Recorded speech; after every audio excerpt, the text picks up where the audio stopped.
하루마다 지금 수신결을 아마 여러분들에게 나눠줬습니다만은 몇 차례에 걸쳐서 제가 해석을 하고 여러분들이 수신결의 내용의 무엇인지를 알 수 있도록 말씀을 드리고자 합니다. 왜 그러냐 하면 우리 속담에 호랑이한테 물려가도 정신을 차리면 살아날 수 있다는 말이 있습니다. 우리 살아가는 이 현실이 결코 호락호락하지 않고 우리 정신이 잠시라도 한 곳에 흩어지게 되면은 그 순간순간마다 고통이 따르게 되는 이런 것이 오늘의 현실이기 때문에 어떻게 우리의 의지를 잘 닦아야 하느냐.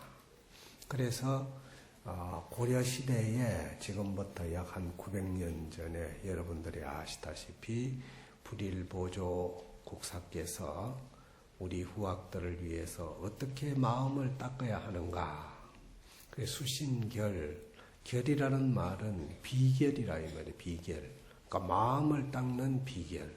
그러니까 마음을 닦는 요체를 스님께서 설명을 하신 것을 수신결이라고 합니다.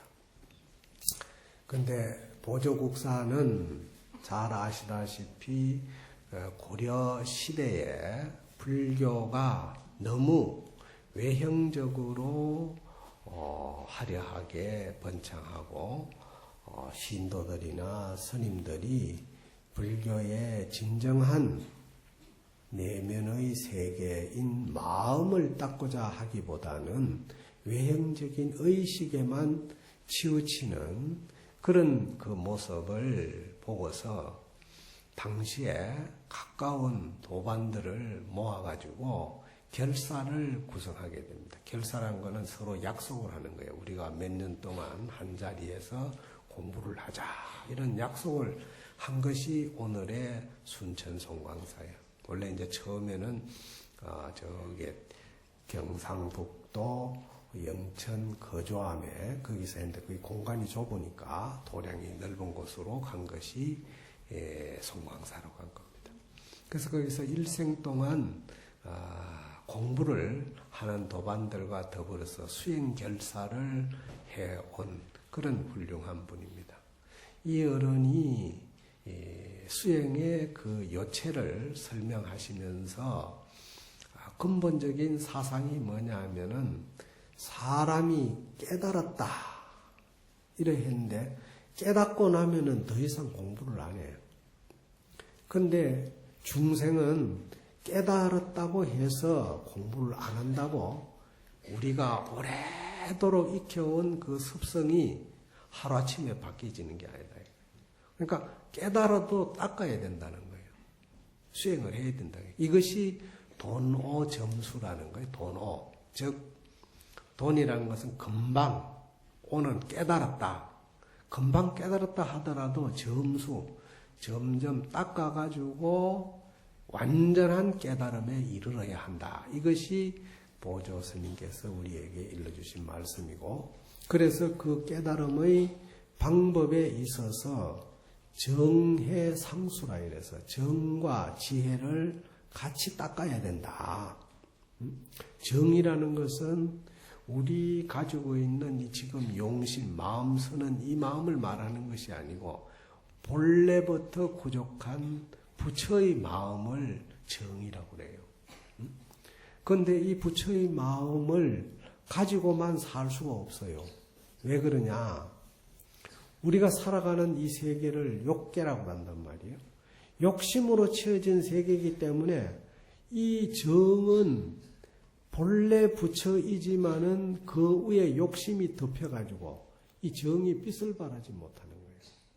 마치 허공은 본래 맑고 깨끗하지만은 그 맑은 허공에 구름이 끼어서 허공의 본체를 볼 수 없는 것과 같이 인간이 정이라고 하는 본래 부처의 맑고 청정한 본심을 가지고 있으면서도 욕심이 가려져 있어서 그것을 드러내지 못한단 말이에요. 그래서 닦아야 된다. 수행을 해야 된다. 수행을 통해서 그 욕심을 자꾸 걷어내야 된다. 근데 욕심을 걷어내는 데는 지혜가 있어야 된다는 거예요. 내가 늘 얘기하지만은 지혜가 없으면은 욕심을 걷어낼 수가 없어요. 그래서 정이라는 것은 본래 사람마다 부족한 갖추어져 있는 부처를 말하는 것이고, 해라는 것은 용심, 우리가 마음을 어떻게 써야 할 것인가 하는 이 용심을 말하는 거예요.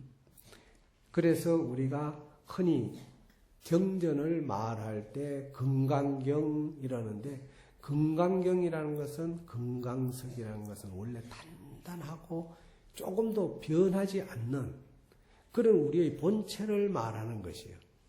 근데 반야라는 것은 지혜예요. 우리의 용심을 말하는 거다.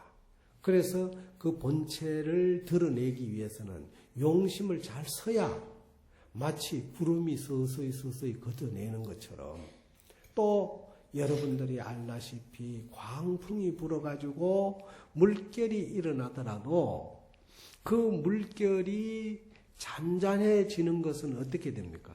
금방 안 돼요. 바람은 일시에 정지가 된다 하더라도 물결은 서서히 깔아앉는 거지 금방 안 깔아앉는단 말이에요. 그래서 점수야 점점 닦아야 되는 거예요. 깨달았다고 해서 그것으로 끝나는 게 아니고 공부가 점수를 통해서만이 그 깨달음이 완전하게 이루어질 수 있다. 이것이 그 보조 스님의 정의 상수에 우리에게 일러주는 말씀인데, 그걸 구체적으로 설명하는 것이 수신결이에요. 즉 마음을 닦는 비결이다. 거기 아마 여러분들한테는 밑에 해석이 되어 있습니다만은, 상계열러가 유여하택이라.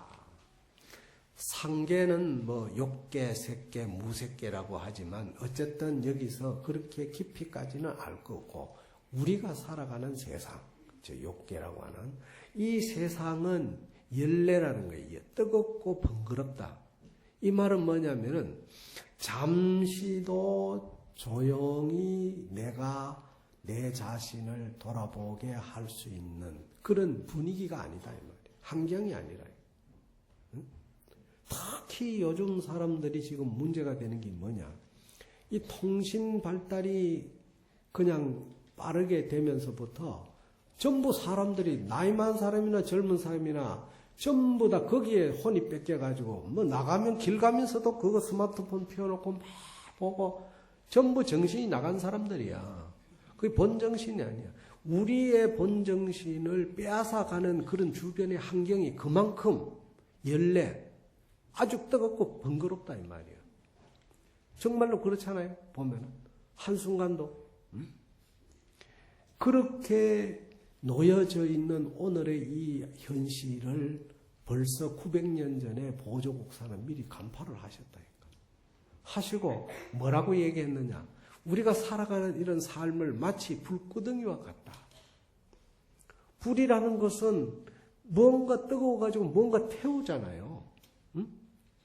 태우는데 그 불 속에서 우리는 어떻게 해야 돼? 살아나기 위해 가지고 정말 온갖 몸부림을 치고 있는 게 우리의 살아가는 삶의 모습이다. 벌써 900년 전에 보조국사는 우리 삶을 그렇게 평가를 했습니다.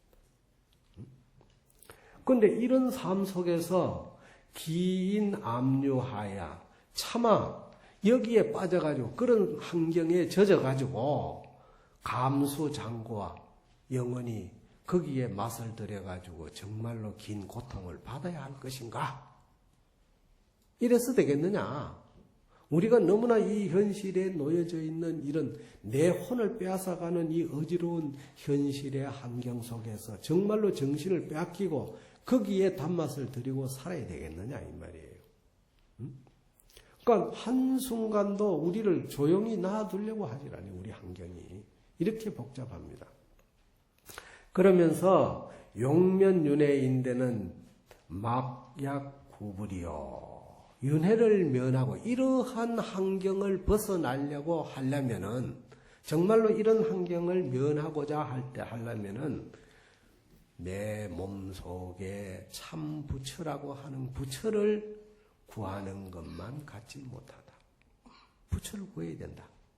그래서 약욕 구불인대는 불적시심이니 만약 부처를 구하려고 하면 즉 내 몸속에 담겨져 있는 참부처, 참마음, 본심 이것을 구하려고 한다면 불적시심이요. 부처가 바로 이 마음이다. 내가 쓰는 용심이 자체가 부처고 부처가 용심이 떨어져 있는 게 아니다. 그러니까 이 용심이라는 것은 본체에서 흘러나온 그림자야. 마치 하나의 달이 물을 10그릇 담아놓으면 그 물 속에 10개의 달이 담기듯이 그 물이 말라버리면 달은 본래 자리로 돌아가듯이 우리가 가지고 있는 이 육신이라는 가탁된, 한정된, 또 유한한 이런 육신 속에 영원한 달빛이 여기에 부처의 씨앗이 담겨져 있단 말이에요. 그런데 담겨져 있는 이것을 우리가 잘 써야 물이 흐리지 않으면은 그 달을 볼 수 있듯이 정말로 내가 내 육신을 어떻게 몸단속 잘해야 되느냐. 몸단속 잘한다는 것은 마음을 바르게 드러내기 위한 수단으로 잘하자는 겁니다. 딴 거 아니에요. 그래서 불교에서 제일 중요한 게 뭐냐. 사막을 말합니다. 사막. 사막하면 누구든지 개정해라고 말은 잘한다고. 말은 잘하는데 그 사막을 왜 우리가 해야 되느냐. 근데 사막은 어디에서부터 드러나느냐. 결국 개가 기본이야. 개는 뭐냐? 추력하고 막고 차단하고 그 다음에 내가 억제하려고 자제하려고 노력하는 그 용심을 말하는 거예요. 그런 용심이 있어야 정해가 나타난다는 거예요. 그러니까 그것을 지키지 않으면은 계를 지키지 않으면은 절대 정가해가 나타날 수가 없다. 자, 여러분들이 하루마다 부처님 앞에 와서 왜 부처님 앞에 불공하고 축원하고 기도하고 절하고 주문을 외우고 왜 하느냐 이 말이에요. 마음이 부처라면 집에서도 하면 되는데 굳이 뭐 이까지 와가 해야 될 이유가 뭐 있냐 이게. 바로 여러분들이 계를 지키기 위해서 하는 겁니다. 내 몸이 이 안에 들어와 있을 때하고 바깥에 나가 있을 때하고 이 몸이 달라요. 우리가 이런 생활을 즉 신행 생활을 올바르게 자주 한다는 것은 이런 생활을 자주 함으로 해서 개신 즉 내 몸과 마음이 맑아진다. 마치 이슬밭을 걷는 사람이 요리조리 피해가지고 아무리 다니려고 해도 옷에 이슬이 안 젖을 수가 없잖아요. 한 번 오고 두 번 오고 자꾸 반복해서 하다 보면은 그 생활에 내 정신과 해심이 드러나는 거예요. 그래서 사막의 기본은 첫째가 개예요. 둘째가 정과해요. 그래서 우리 그것을 사막이라고 하는데 어쨌든 내 부처라고 하는 내 몸속에 이 정심이라는 본래 부처가 갖추어져 있는 그것은 결국 내가 지금 현재 쓰고 있는 용심하는 마음이다. 이 마음을 어떻게 잘 쓰느냐에 따라서 부처가 드러나기도 하고 마귀가 되기도 하고 사람이 선한 사람, 악한 사람, 좋은 사람, 잘난 사람 이게 못난 사람 이것이 처음부터 정해져 있는 게 아니에요. 용심에 따라서 변화를 한단 말이죠. 용심에 따라서. 그래서 우리가 번뇌라는 것은 실체가 없다. 뿌리가 없는 것이다. 그런데 너무 거기에 집착을 하는 거예요. 그래서 심하 원명이리요 마음을 어찌 먼 곳에서 찾으리요. 마음을 내 몸속에 담고 있으면서 어디 가가지고 멀리 가서 찾으려고 하느냐 이 말이에요. 내 몸에서 딱.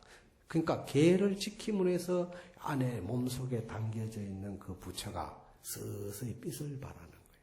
마치 안개가 걷히면 물체가 선명히 드러나듯이 내 번뇌망상을 육체에서 하나씩 줄여가면은 그 마음, 참마음이 드러나는데 우리 환경이 어쨌든 그런 번뇌망상이 자꾸 그냥 요동을 쳐가지고 그 속에서 헤어나오지 못하게끔 보이지 않게 유형무형의 번뇌가 우리를 괴롭히고 있는 거예요. 근데 우리는 그걸 모르는 거예요, 지금. 어려이 그러려니 이래 생각한단 말이에요. 이것이 중생이에요. 부처의 차이점이 이것입니다. 딴 거 아니에요. 그래서 분리신중이니라 우리 몸을 떠나지 않았다.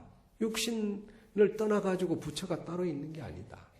그래서 지금 여기에 모셔져 있는 부처님도 결국은 내 몸 속에 부처님을 찾기 위해서 이 부처님을 통해서 내 몸 속에 부처를 찾는 거예요.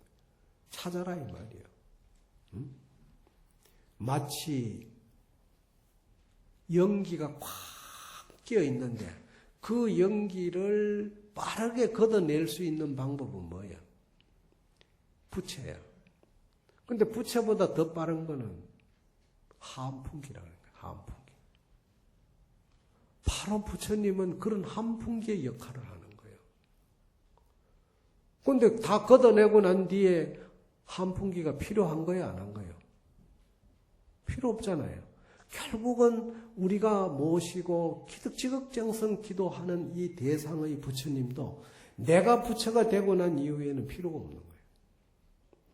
그런데 우리는 완전한 그 깨달음에 이르는 것이 쉽게 그렇게 되는 게 아니에요. 수많은 공력을 쌓아야 된다는 말이에요. 공력을. 쌓지 않으면 안 되는 거예요. 그래서 색신은 시가라. 이 우리가 가지고 있는 이 물질로 이루어져 있는 이 육신은 거짓이야. 가명이야, 가명. 잠시 지금 보존하는 거예요. 영원한 게 아니다. 그렇잖아요. 여기에 지금 앉아 있는 분들이 뭐 좀 보약 먹고 좀 몸 잘 관리하고 이러면 조금 더 오래 살 수야 있지만 다 여기 안 갈 사람 어디 있어? 다 가야 되는 사람들이요. 어디로 가는 거예요? 여기 나온다고. 유생유멸이니와 생도 있고 멸도 있지만은 진심은 여허공하여 우리 육신 속에 담겨져 있는 이 참마음은 허공과 같아서 부단불변이니라. 끊어지지도 않고 변하지도 않는다. 그러니까 나이 8세 때 사물을 보고 판단할 줄 아는 그 사고가 생기기 시작합니다. 정상적으로. 그러면은 한 80년까지 써먹었다 이게요. 근데 육신은 변했어. 확실하게. 그런데 이 육신 안에서 조종하고 있는 이 마음은 8세 때의 마음이나 80세 가지고 써가지고 쓰는 마음이나 똑같아. 하나도 안 변했어. 그야말로 부단불변이야. 끊어지지도 않고 변하지도 않아. 그대로 온 거예요. 그러니까 사람들이 보통 나이가 들고 기도 안 들리고 눈도 안 보이고 하면은 뭐냐? 기가 낡고 눈이 낡아서 그렇다는 게 아니라 정신이 흐리다 이래 얘기를 하거든. 아이고 정신이 흐려가지고. 그 실제 정신이 흐린 게 아니야. 눈이 낡고 기가 낡아 그런 거예요. 많이 쓰니까. 마치 텔레비의 화면처럼 오래도록 사용하면 막 화면이 흐리면 뭐 잘 사람 물체가 잘 안 보이는 것과 같이. 그래서 우리의 마음은 이 몸속에 담겨져 있는 마음은 부단불변하기 때문에 운백해는 괴산하야 이르되 백해라는 것은 우리의 가지고 있는 이 완전한 몸뚱이. 몸뚱이 속에는 뭐로 구성이 되어 있어? 제일 중심은 뼈로 구성이 되어 있다. 뼈. 마치 건물을 지을 때 기둥이 서고 대들보가 서면은 그 다음에 거기에 양옆에 살이 붙는 것이 뭐냐? 그게 이제 석가래라든가 돌이라든가 뭐 여러 가지가 더 붙듯이 우리가 뼈가 중심이 돼가지고 거기에 지금 살이 붙어 있다. 살이 붙고 피가 붙고. 지금 붙어 있잖아요. 그래서 이것을 우리는 백해라 해. 근데 이 백해가 결국은 괴산이야. 언젠가 서서히 무너지는 거예요. 무너지면 어디로 가야 돼? 흩어지는 거예요.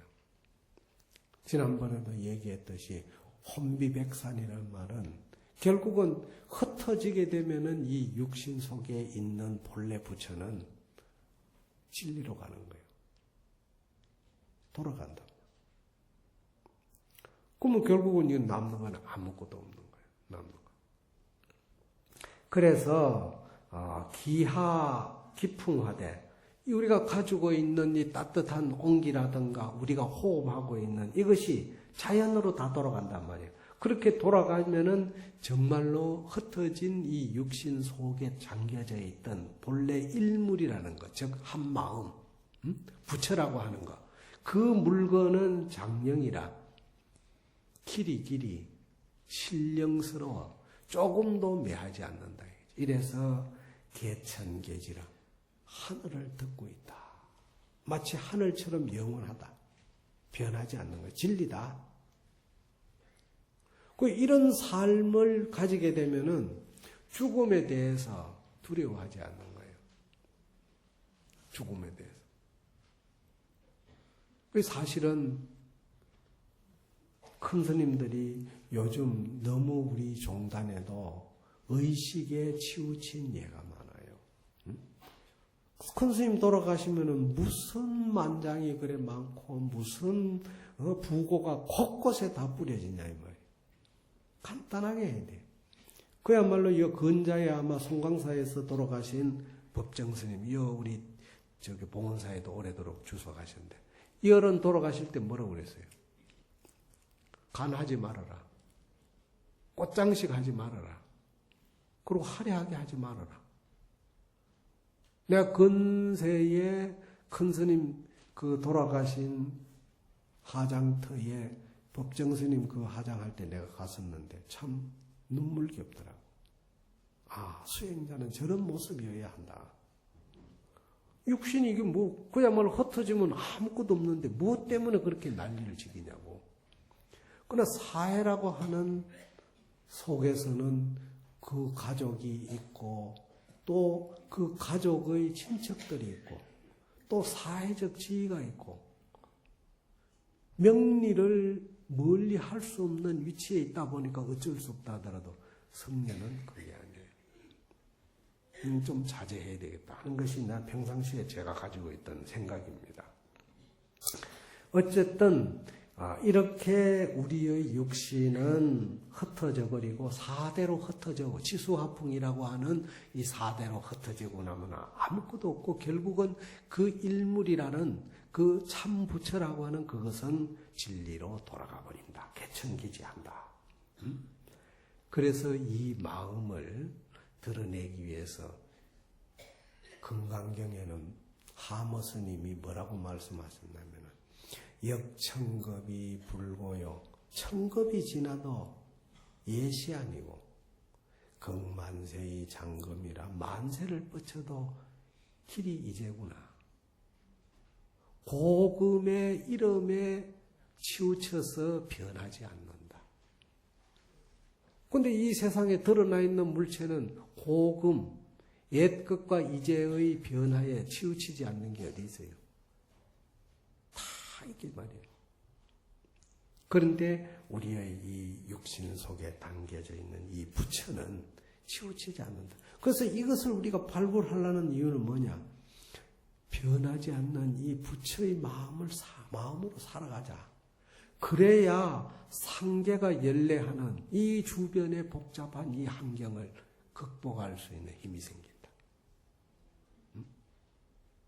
이런 힘을 우리에게 가지고 있으면서도 우리는 스스로 그 작용을 쓰지 못한다. 이게. 그래서 차부라 금지인이여 참 슬프도다. 이제 사는 사람들이 오늘 우리가 살아가는 우리 중생들에게 보조스님이 하시는 말씀이에요. 우리들에게. 미래 구이라 우리가 우리 자신을 깨닫지 못하고 그것을 목미했다. 깨닫지 못하고 미에 온 지가 오래되었다 이 말이야. 그게 오래되어서 불식 자심이 시진물이며 자심이 이 진짜 부처인 줄을 알지 못해. 부처가 따로 있는 줄 안단 말이야. 자심이 이 부처인 줄을 알지 못하고 불식 자성이 시진법이라 자성이 이 참법인 줄을 알지 못한다. 여기서 자심은 무엇이고 자성은 무엇이냐? 바로 자심이라는 것은 본래 변하지 않는 청정심, 청정법신 비로자나불이라고 하는 우리의 본심을 말하는 거예요. 그런데 자성이라는 것은 즉 지혜를 말하는 용심, 마음 쓰는 걸 말한다. 근데 마음을 이걸 우리가 잘 쓰려고 하는 것은 항상 내가 생각하고 있는 그 결과가 육체로 나타나게 돼 있어요. 얼마 전에 며칠 전인데 어느 보살님이 오늘 오셨나 모르겠대. 내한테 찾아와가지고 스님 꿈을 이래 꾸었는데 이 꿈이 어떻습니까? 하고 묻더라고. 그래서 내가 그 꿈을 들으면서 보살님이 평상시에 지극정성으로 기도하고 또 집에서 주력을 몇백만 동을 한대. 하고 경도 그렇게 수백만 동을 외우고 늘 이래 한다고 해서 바로 그런 신앙심의 생활이 지극하니까 서상 좋은 꿈이 나타나는 거예요. 좋은 꿈이 나타나. 이 꿈이 여러분들은 그냥 아무것도 아닌 것 같아도 내가 정신적으로 맑은 쪽으로 용심, 마음을 쓰면은 서상이 나타나는 거예요. 그런데 내가 막지 못한 쪽으로 마음을 용심을 하면은 악몽이 꾸여지는 거예요. 나타나게 돼 있다고. 한나라 시대에 헌제라고 하는 임금이 있어서 이 임금이 있는데 그 나라에 아주 꿈 해몽을 잘 한다는 사람이 있으니까 이 임금이 생각하기를 이 자식이 꿈이 무슨 해몽을 할 수 있나. 꿈은 꿈인데 뭐 그걸 대단하게 믿을 필요가 뭐가 있느냐 이 말이에요. 그래서 그 해몽자를 잡아오라 했다. 그 잡아와가지고 임금이 물었어요. 거짓말을 하는 거예요. 일부러 꾸며가지고 꿈을 하나 만들어가지고 진짜 알아맞추는가 싶어가지고 딱 거짓말을 한 거예요. 뭐라고 했느냐. 실제 꿈 꾸지도 않았는데 이 사람은 내가 감방에 꿈을 꾸었는데 저 추녀 끝에 기와장이 하나 툭 떨어지더니 봉황이 되어가지고 날아가더라 이거예요. 거짓말을 한 거지 그 해몽자한테. 그러니까 이게 도대체 무슨 꿈이냐 이거야. 한번 해석을 해보라고 이러거든. 그러니까 이 해몽자가 하는 말이 그 꿈은 궁중에 큰 변고가 일어날 꿈입니다. 임금은 거짓말을 지금 하고 있는데 궁중에 무슨 큰 비보가 일어난다고 하니까 기가 찰 일 아니에요? 그래서 이놈이 아주 거짓말을 진짜 하는구나. 응? 그래 생각을 딱 가지고 있는데 신하가 쫓아대면은 상감마마 아래옵니다. 뭐냐? 지금 궁중에 두 신하가 싸우다가 한 신하가 죽었습니다. 깜짝 놀란 거예요. 기가 찰 일 아니에요? 그래서 그 해몽하는 사람한테 물었어. 내가 이렇게 거짓말을 지어내가지고 너에게 꿈을 해몽을 부탁을 했는데 너가 어떻게 해서 이렇게 맞췄느냐고 하니까 그 해몽자가 하는 말이 몽시신유라. 꿈이라는 것은 정신이 내가 움직이는 데 따라서 나타나는 놀입니다. 내가 어느 방향으로 용심을 가졌냐에 따라서 그 꿈이 나타난다는 거예요. 그래서 꿈은 무시할 일이 아니에요. 그래서 우리가 생각이 어지러우면은 악몽이 꾸여지는 이유가 생각이 어지러우면 그런 거예요. 그러나 참 꿈은 불교에서는 부처님은 우리가 살아가는 이 세계를 꿈이라고 그랬어요. 세계를. 그렇잖아요? 정말로 지나보면 꿈과 같은 세상 아니냐 말이에요. 그러니까 이 꿈에서 꿈을 더 꾸면은 그거는 더 몽한 사람이다. 이렇게 얘기를 해서 대인은 무몽이라 꿈이 없다. 또 경전에서는 대인은 무아라. 아가 없다. 아라는 것은 뭐냐? 잡다한 생각을 일으키는 그 주체가 없다. 실체가 없다. 이렇게 얘기를 하고 있지만 어쨌든 우리 현실 속에서 내 용심, 즉 자성이라고 하는 이것이 얼마나 중요하냐. 왜 이 자성이 참법이라고 하느냐 하면 이 용심에 따라서 이 환경의 법이 좋은 쪽으로 나쁜 쪽으로 변해지는 거예요. 내 용심에 따라서 우리 환경이 좋을 수도 있고 나빠질 수도 있는 거예요. 그래서 여러분들이 청소라는 거, 청소. 뭘 청소합니까? 왜 청소합니까? 깨끗하게 하기 위해서 하는 거잖아. 깨끗하기 위해서 하면서도 정말로 내 환경을 깨끗하게 하는 그것이 내 마음을 깨끗하게 한다는 것을 아는 사람이 과연 몇 사람이나 되느냐. 그야말로 내 육신을 밝히기 위해서 사우나에 가가지고 때를 빼고 바람을 빼고 온갖 걸 다 빼내면서도 내 마음속에 오늘 때도 좀 뺏겨내자. 보조국사가 정과 해를 상수한다고 했는데 나도 내 몸의 때를 뺏겨내면서 마음의 때도 좀 뺏겨내자. 이런 반성의 시간을 가지고 모여가는 사람 누가 있어요? 불자가 참마음을 가지는 것은 결국은 자심이 참부처고 자성, 즉 내가 쓰는 용심이 참법, 내 환경을 밝히는 법이 된다는 것을 알지 못하기 때문에 그렇다 이거예요. 그래서 보조스님이 하시는 말씀이에요. 그래서 욕구법하되 참법을 구하고자 하면은 이원추재성하며 멀리 모든 성인에게 미룬다. 아이고 그것이 참법이라는 거 그거는 진짜 좋은 환경은 우리 같은 사람이 사는 게 아니고 그거는 성인 군자들이 사는 데지 아니다 이렇게 밀어버리는 거야. 이게 잘못된 생각이라는 거지. 뿐만 아니라 욕구를 하되 부처를 구하고자 하되 자기 마음을 관하지 않는다. 자기 마음을 관하려면은 뭐예요? 조용하게 앉아서 시간을 가질 수 있는 자세가 되어야 됩니다.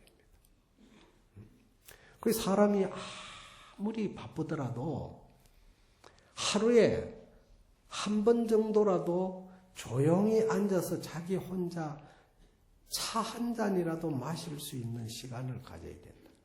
그래서 초이선사가 동다송에서 늘 차 얘기를 하는 이유가 뭐냐면은 그 차를 통해서 맑은 정신, 맑은 몸매, 그 차가 나타나는 향기를 내 몸속에서 향기를 드러내고자 하고 차가 가지고 있는 맛을 내 몸속에서 맛을 드러내고자 하는 이런 반추의 시간을 갖기 위해서 한 잔의 차를 마셔야 된다. 늘 이걸 얘기하는데 그래서 초이선사는 차는 절대 둘이 먹지 말라. 혼자 먹는 게 최고다. 혼자 마셔야 돼. 그래서 그 녹차라는 거는 커피하고 달라요. 커피는 혼자 마시면 맛없다 해요. 여럿이 앉아가지고 노달대면서 먹어야 맛이 있는 거지. 그런데 그것이 무슨 의미가 있느냐. 이게. 정말로 하루에 자기 자신을 되돌아볼 수 있는 그 시간에 혼자서 사유하는 자세가 되어야 한다. 나는 아침에 일어나면은 낮을로는 오롱차도 먹고 보이차도 먹고 여러 가지를 먹지만 아침에는 가능한 한 꼭 내가 녹차 한 잔씩을 먹어요. 혼자서 딱 다려놓고 방에 앉아가지고 그 차를 마실 때 하루에 내 용심, 마음을 어떻게 쓰면서 오늘 하루를 보낼 것인가 생각하는 거예요. 그래서 차는 초이선사가 수행의 한 방법이다. 이렇게 얘기를 한 거예요. 하도 그래서 내가 스님들이 산중에서까지 커피를 마시고 난리를 지기니까 너무 내가 안타까워서 사실은 초이선사의 동다송을 한 2년에 걸쳐서 지금 내가 번역을 하는데 지금 번역이 얼마 전에 끝나고 지금 이제 교정을 하고 있는 중이에요. 지금 교정 끝나면 이제 책이 나와야 되는데 어쨌든 스님들은 도시에 나가서 뭐 커피점에 가서 어쩔 수 없이 커피를 한 잔 먹더라도 절에서는 커피 먹으면 안 돼요. 근데 요 우리 신도들부터도 지금 여기 어디에요? 사무실에 가면 전부 다 커피 내놓잖아. 정말 우리가 살아가는 삶의 모습이 조금 용심을 지혜롭게 쓰려고 하는 방향을 틀어야 되는데 너무 그런 쪽으로 안 하는 거예요. 안 하는 게 당연한 걸로요. 그래서 그런 쪽으로 트는 거는 지금 보조스님 말씀처럼 그거는 그런 쪽으로 마음을 용심을 하는 거는 성인들이 하는 것이다. 이래 밀어버린다는 거예요. 본인이 하려고 안 하고. 응? 또 욕구불하되 이 불관이심이라 자기 부처를 찾으려고 하면서도 마음을 관하지 않는 거예요.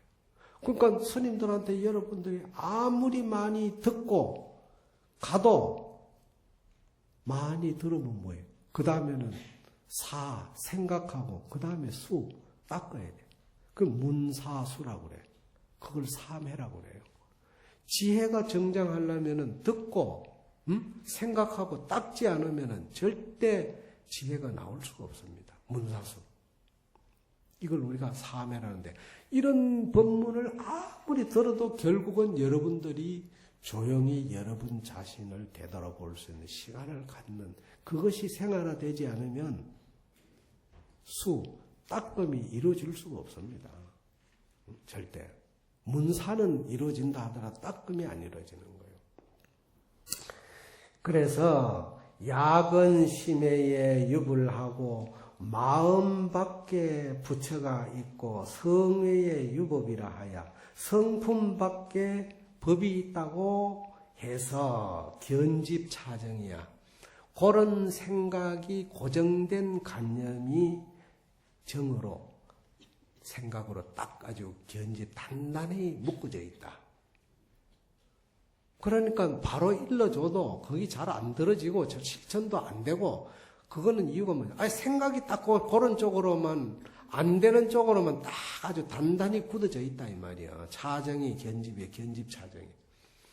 그런 생각이 딱 단단하게 묶여져 있으니 욕구 불도자인데는 불도를 구하고자 할진대는 그런 생각을 가진 사람은 아무리 불법을 찾아도 종경 진급이라. 비록 진급 수많은 세월을 지난다 이 말이야. 보내면서 그런 반복된 그 생각을 버리지 않고 그 고정된 관념을 가지고 사는 사람은 진급 수많은 세월이 지나면서 소신연비라. 부처님 앞에 몸을 태우고 연비, 손가락을 잘라가지고 부처님 앞에 소위 결심을 하는 그런 생각이 있다든가 또는 고골추수라 뼈를 찔러가지고 골수를 드러내고 자혈사경하며 침으로 가지고 몸뚱이를 찔러서 피를 뽑아가지고 그 피로 가지고 경전을 뺏기고 장자불하야 앉아가지고 공부한다 합시고 하고 눕지 않고 일식묘제라. 하루에 묘제라는 것은 아침을 말하는 거야. 아침. 하루에 한 끼만 먹는다 이 말이야. 하루에 묘제만 먹고 아침만 먹고 내지 전독 일대 장경하야 일대 장교를 갖다다가 즉 부처님이 말씀하신 49년 동안 설법하신 그 장경을 전부 다 내가 전독이라. 전독이란 뭐냐? 돌돌돌돌 다 깨어 일른다 이 말이야. 하나도 안 빠뜨리고. 근데 일대장교라는 것은 부처님이 49년 동안 설법한 것을 말하는데 부처님이 49년 동안 우리에게 어떻게 설법을 했느냐. 첫째는 아함부를 설명해요. 아함부를 부처님이 12년 동안 설법을 합니다. 12년. 마치 그것은 초등학생, 유치원생에 해당이 되는 거예요. 처음부터 부처님이 깨달아가지고 3, 7일 동안에 하한경, 대방광불 하한경을 설법을 하니까 중생이 하나는 못 알아들었어. 바로 일러주니까 모르니까 방편으로 쉽게 설명을 해놓은 내용이 아한경이에요. 그걸 12년 동안 부처님이 설명을 했어요. 그 다음에 조금 깨우쳐지니까 거기서 방등경을 8년 동안 법문하십니다. 방등경. 그거는 수준이 조금 높은 거다 이 말이야. 한 중고등학점 되는 거예요. 거기서 또 조금 중생의 근기가 맑아지니까 반야경을 우리가 널리 외우는 그 반야경을 21년 동안 설법을 합니다. 이제 그 반야경이라는 것은 지금 우리는 줄인 거예요. 원래는 600부라고 하는 반야부가 있어요. 부처님이 21년 동안 설법한 건 600부의 반야예요. 그 600부 안에 우리가 지금 독송하고 있는 거는 577권째 해당되는 책이에요. 이것을 어쨌든 21년 동안 부처님이 우리 중생을 위해서 설명을 했어요. 그 다음에 마지막으로 법화경을 8년간 설법을 하셨다. 그래서 49년이 되는 거예요. 49년. 그러니까 이것을 우리가 줄여가지고 일대장교라고 한단 말이에요. 일대장교. 그런 일대장교를 내가 앞뒤로 졸졸졸졸 외운다 이 말이에요. 장교를 전독해서 수종종 고행하여도 가지가지 고행을 닦는다 하더라도 이런 고정관념을 버리지 않고는 이런 사람은 이렇게 경을 외우고 피를 뽑아가지고 사경을 하고 연비를 하고 이렇게 하더라도 결국은 정사작반이야. 모래를 찧어가지고 밥을 짓는 것과 같다. 자익, 자로인이나 다만 더욱 스스로 자기만 필요할 뿐이다. 자기만 필요할 뿐이다. 그렇잖아요.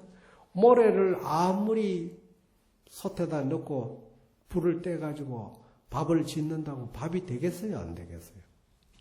됩니까? 안 됩니까? 안 되는 줄은 잘 알지만 이걸 실천에 옮기는 건 안 되는 거예요. 잘. 금방 알잖아요. 모래로 밥 안 된다는 건 금방 알면서도 이걸 실천하려고 하는 작용을 내지 않는 것은 왜 그러냐 이 말이에요. 그 작용을 내지 않으려고 하는 그 생각이 바로 견집차정. 내가 가지고 있는 이 잘못된 고정관념. 이것을 똘똘 뭉쳐가지고 이걸 버리지 않고 자꾸 내가 가지고 있기 때문에 그렇다 얘기라. 이걸 못 버리는 거예요. 그래서 이 견집차정이라는 이 고정관념을 우리는 여기에서 이 보조스님은 뭐라고 설명하냐면은 오욕락에 젖어 있기 때문에 그렇다. 오욕을 우리는 재색생명수로도 하지만은 금강경에서 우리가 늘 말하는 게 색적시고 공적시색, 수상행식 이런 것이 다 없다고 계속 부정하고 있잖아요. 그런데 우리 육신의 오관 기능이 있잖아요.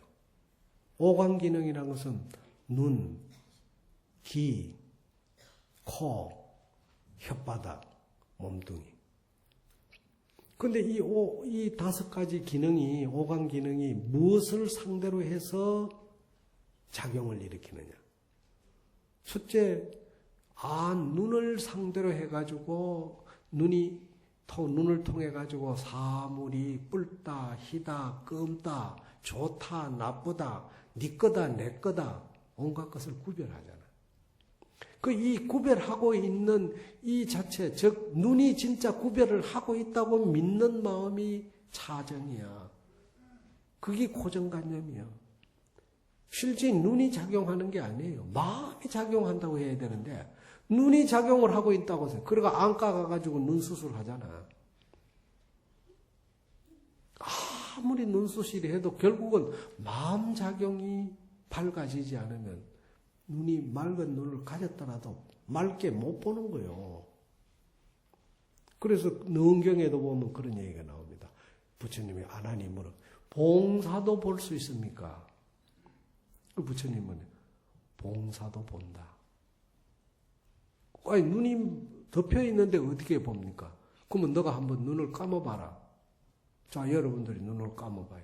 앞이 보여요, 안 보여요? 안 보이지만 까맣기 때문에 깜깜한 건 보이죠? 마음이 보는 거야. 그러니까 눈하고 눈 속에 들어있는 우리 마음이 보고 있다는 것을 증명하는 거예요. 깜깜한 거는 보이잖아. 밝고 추하고 깨끗하고 길고 여러 가지 색깔은 구별이 안 돼도 깜깜한 거는 마치 그거는 뭐냐. 방 안에 환한 불이 켜져 있는데 카텐을 닫아보면은 그 불빛이 바깥으로 안 나가면은 바깥에서 볼 때 아, 저 방에는 불이 꺼졌구나 이래 생각하죠. 근데 카텐을 걷으면은 불빛이 나오잖아요. 우리 눈이 닫혀 있을 때는 깜깜한데 눈을 뜨면은 밖이 확 보이잖아요. 똑같은 원리예요. 바로 이 오감 기능이 상대, 즉 색성향미촉이라고 하는 이 5가지를 상대로 해서 작용을 일으키는데 이 기능을 믿지 말아라 이 말이에요. 근데 이걸 믿고 있기 때문에 이게 잘못됐다. 그러면 눈 작용하는 것 따로 있고 귀 작용하는 것 따로 있고 코 작용하는 것 따로 있고 혀 작용하는 것 따로 있고 우리가 감촉하는 이 몸뚱이 작용이 따로 있느냐? 마음이 그러면 5개여야 될 거 아니에요. 그런데 한 마음에서 이런 마음을 우리가 근본적으로 체득을 하고 한다고 해서 아까 얘기했듯이 금방 알지만은 모래를 찧어가지고 밥이 안 되는 줄 알지만 그 실천이 안 되잖아요. 그래서 우리가 기도하고 염불하고 참선하고 주력하고 절하고 하는 이유가 거기에 있어요. 이런 반복된 생활을 하면서 이걸 밝혀가야 된다. 그래서 단식 자신하면은 항사법문과 무량노의를 불구이덕이라 다만 자심을 알 것 같으면은 자기 이 오관 기능을 주도해 가는 참 마음을 알 것 같으면은 항사 모래알과 같은 많은 법문, 무량노의 한량없는 그 법문의 내용을 읊어놓은 문구, 경전, 그 글귀를 불구이덕이라 구하지 않아도 얻는 것이다. 그래서 육조 스님은 평생에 글자를 몰랐어. 글을 몰라. 글을 몰랐지만은 지혜를 가져서 마음을 닦아가지고 지혜가 밝아졌기 때문에 글자를 아는 사람보다 훌륭하게 우리보다 성인의 위치에 있었어요. 그래서 육조 스님의 그 당경의 법문을 우리는 뭐라고 그래? 구결이라고 그래. 구결이란 것은 입으로 설명을 해놨다. 그러니까 당신은 말을 하고 글자는 몰라도 말은 할 줄 알잖아. 말을 하고 옆에서 시자가 받아서 쓰는 거예요. 결국은 불교는 마음이라고 하는 이 용심이라고 하는 이것이 지혜인데 이 지혜를 가지고 살라고 해야지 지식을 가지고 살라 하지 말아라. 그래서 항사법문과 무량노의를 구하지 않아도 얻게 되는 것입니다. 이러므로 세전이 이르시되 보관일체 중생하니 널리 일체 중생을 관찰하니까 구유 열의 지혜 덕상이라 하시고 열의 지혜를 본래부터 갖추어져 있었다. 내가 중생에게 교화의 법문을 하게 된 동기는 본래부터 나와 똑같은 열의 지혜의 덕상을 다 갖춰져 있는데 법문을 하게 된 것은 나는 깨달았지만 중생은 깨닫지 못했더라 이거예요. 깨닫지 못했으니까 그 깨달음을 내가 쉬운 법문을 통해서 얘기를 해야 되겠다. 이래서 부처님의 법문을 방편설이라고, 방편이란 것은 아이의 울음을 달리기 위한 수단이지 목적이 아니야. 수단이지. 또 이르시되 일체 중생이 종종 하나가 계생열의 원각묘심이라 하니 일체 중생의 가지가지 한하라는 것은 뭐냐? 온갖 생각 그것이 즉 잡념을 일으키는 수많은 변화의 생각들이 모두 다 열의 원각 묘심에서 나왔다. 그러니까 잡념하고 정념, 아주 결정된 변하지 않는 그 마음이 둘이 있는 게 아니고 잡념을 접으면 정념이 나타나고 정념이 나타나면 잡념이 사라지는 거. 이 둘이 있는 게 아니다. 바로 그 잡념을 내가 가져야 된다. 이래서 여러분들이 잘 알다시피 절에서 연꽃을 많이 상진화시키는 이유가 그거예요. 연꽃은 맑은 환경에서는 자라지 않습니다. 정말로 더러운 물에서 자라지만은 거기에 물들지 않잖아요. 얼마나 말란 말이에요. 얼마나 깨끗하냐. 그게 돋보이는 거예요. 그래서 중생은 부처를 지향하고 있지만은 부처는 중생을 떠나지 않았다. 항상 중생과 더불어 있다. 이런 그 마음을 우리가 가져야 된다. 그래서 시지 2차 심해의 무불가성이로다. 이렇게 이 마음을 여인 밖에 마음을 여의고 가히 부처를 이룰 것이 없다. 마음을 여의고는 내가 가지고 있는 이 몸속의 마음을 여의고는 따로 부처를 찾을 필요 없다 이 말이에요. 가거 제열에도 지시 명심제이며 과거 모든 부처님도 이렇게 마음을 밝혀왔어. 수행해 왔단 말이에요. 이렇게 마음을 밝혀왔으며 현재 제 성현도 역시 수심제입니다. 현재 모든 성현도 또한 이렇게 마음을 닦아오고 있다. 닦아오고 그것뿐만 아니라 미래 수학인도 앞으로 여러분들이 지금 미래 수학이냐. 여러분들이 앞으로 부처의 길을 찾아가는 위치에 있단 말이에요. 미래 수학인이야. 미래 수학인도 당이 여시법이라 마땅히 이와 같은 법을 의지해야 돼. 즉 내 본심이 작용이고 작용이 본심이고 이 두 가지를 분리해서 보지 말고 용심 즉 작용하는 이 마음을 잘 쓰면은 바로 정심 본래 청정한 마음이 드러난다고 하는 이 생각을 가져야 된다 이 말이에요. 이런 법을 의지해. 그래서 원제 수도지는 원컨대는 모든 도를 닦는 사람들은 절막외구라 밖에서 구하지 말지어다. 즉 내 이 육신 속에 담겨져 있는 이 마음 밖에 따로 부처가 있다고 생각하지 말아라. 그래서 이걸 찾으려고 노력을 해야 되는데 우리 일상생활 속에서 과연 얼마나 내 소중한 이 몸 속에 담겨져 있는 이 부처를 찾으려고 얼마나 노력하고 있어요. 그저 절에 올 때 법당 앞에 서면은 부처님을 보면은 내 마음 부처가 있는 줄 알지만 나가면 그때부터는 내 마음 부처는 없어져 버리고 아까 말한 오관 기능의 작용에 의해서만 사는 거예요. 심성이 무렴하여 본자 원성이니 이 심성이 때가 없어서 물들미 없어서 본래 스스로 원만하게 이루어진 성취되어 있는 것이니 단니 망년하면은 다만 망년을 여일 것 같으면은 곧 여여불이라고 한다. 그러니까 우리가 용심을 좋은 쪽으로만 쓰면은 그대로 붙여요. 좋은 쪽으로만 쓰면. 근데 이 망년이라는 거짓된 인연들, 즉 실체가 없는 인연들에 의해서 우리는 정신이 빼앗기고 사는 거예요. 우리 살아가는 현실의 삶이 이 법당 문 앞에, 법왕루 문 앞에 열고 나가는 순간부터 망년, 아무런 소득도 없고 실체도 없는 그런 인연들에 얽혀가지고 이 얘기 저 얘기 왔다 갔다 하다가 보면 하루가 버리는 거예요. 그런데 이 망년을 우리는 여기에 맛을 들여서 뭐라고 진년이라고 그래요. 참 좋은 인연이라고 생각하는 거예요.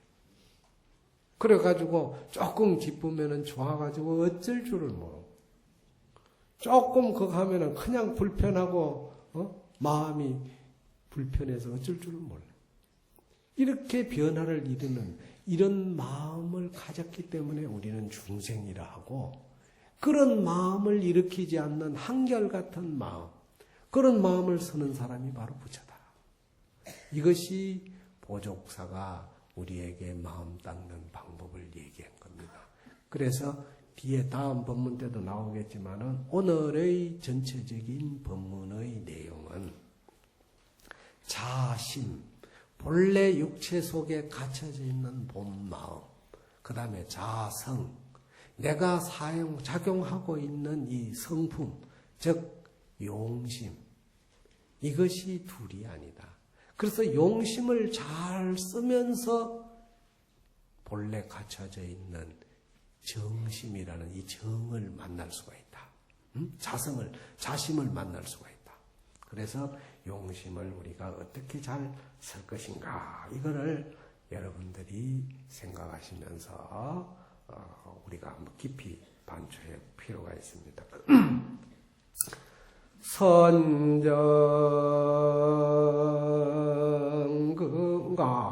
선정근간이 하니 능차 번뇌 전이로다 나무니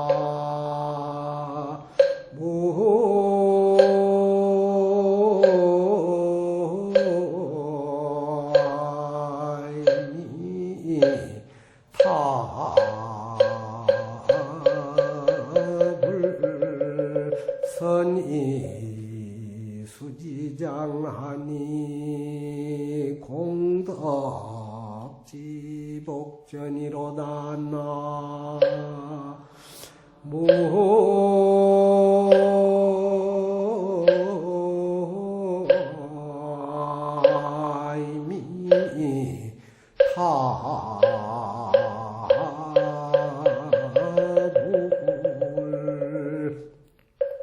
우리가 살아가는데 내 육신 속에 갖춰져 있는 본래 이 부처라는 것을 우리는 선정이라고 한다.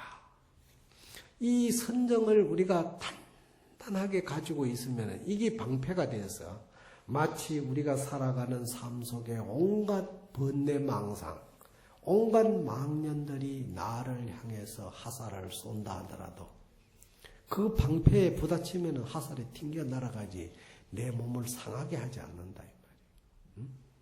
뿐만 아니라 내가 잠시라도 사유수 생각을 조용히 이렇게 반추해보는 이런 시간은 결국 지혜를 바깥으로 소비하지 않고 자꾸 에너지를 키워주는 그런 역할을 한다는 거예요. 그런 역할을 할 뿐만 아니라 그것이 반복된 생활 속에서 공능이 쌓이면은 덕이 된다. 공능이 쌓이면은 덕이 되면은 내만 좋은 게 아니라 다른 사람한테는 뭐가 복전이 된다고 그래서 복받이 된다. 이게 극락의 삶이에요. 우리 현실 속에서 얼마든지 이런 삶을 우리는 구현해 낼 수 있는 의지와 우리 능력이 갖춰져 있는데도 불구하고 우리는 그런 방향으로 살지 않고 잘못된 견집된 그런 정에 고정관념에 얽매여서 안이비설신이라고 하는 이 오관 기능이 참 존재로 알고 믿고 사는 이런 잘못된 생각이 우리가 살아가기 때문에 보조스님이 상계열례라 또 핫택이다 이렇게 한 겁니다. 그래서 이 세상의 모든 것이 항상 무상한 실체로 볼 수 있는 그런 마음을 가지면서 그 무상한 실체 속에서 정말로 변하지 않는 것은 우리 불성이라는, 즉 자신과 자성이라는 이것을 여러분들이 깨달으면 오늘 본문의 내용을 알게 되는 겁니다. 본문을 마치겠습니다.